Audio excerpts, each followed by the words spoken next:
In this video, I'll show you how to contact customer service on Temu.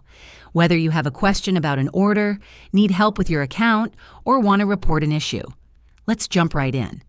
First, open the Temu app on your phone and tap the person icon at the bottom right to go to your profile. Scroll all the way down until you see the Help section. Tap on Help Center.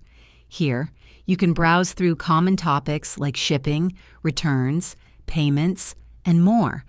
If you find what you're looking for, great. If not, scroll to the bottom and tap Contact Us. You'll get options to either submit a message or, in some cases, chat live with a support agent. Choose the one that fits your issue. When submitting a message, describe your problem clearly and include any details like order numbers or screenshots if needed. The support team will usually respond within 24 to 48 hours.